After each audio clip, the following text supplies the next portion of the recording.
Bonjour, tous les chemins mènent à vous s'arrêtent aujourd'hui à Biscarrosse, la commune la plus étendue des Landes, 20 000 hectares de superficie.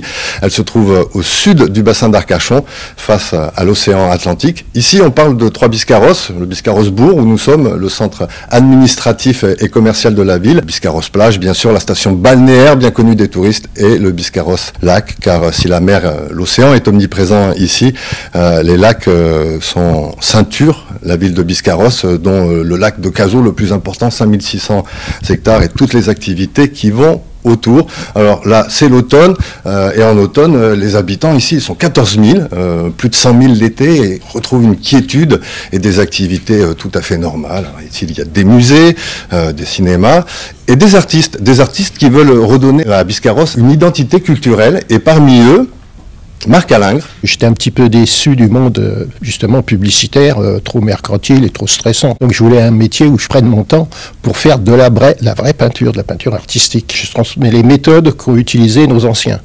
Donc pas du tout, je ne donne pas des cours de peinture par exemple. C'est simplement sur l'histoire de ces artistes et comment la chaîne des arts a évolué. Alors là nous sommes actuellement dans les peintres de Barbizon.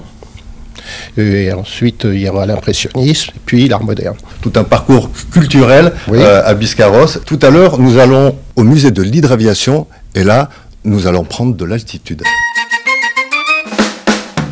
Notre périple continue à Biscarrosse. Nous sommes actuellement au musée de l'hydraviation, car Biscarrosse en est la capitale. Nous sommes avec Sylvie Bergès. Bonjour.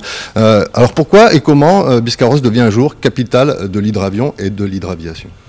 Tout simplement parce qu'un homme, un industriel français, Pierre-Georges Latécoère, décide en 1930 d'implanter sur les bords du lac de Biscarrosse une base de montage et d'essai en vol d'hydravions.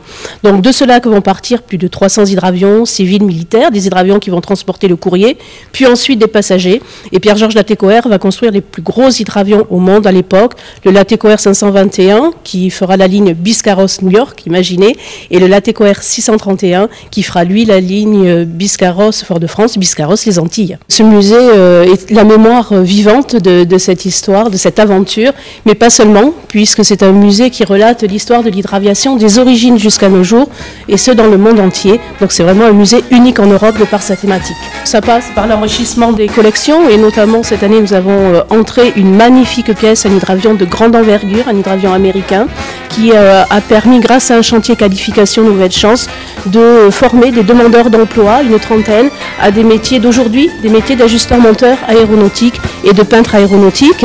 Et puis raconter le passé, c'est bien, mais c'est vrai que nous avons aussi la chance d'avoir une activité hydravion à l'année sur le lac de Biscarrosse grâce à deux structures, le Vol des Aigles et Aquitaine Hydravion, qui font découvrir cette forme si particulière de l'aviation pour le plus grand plaisir aussi de nos visiteurs.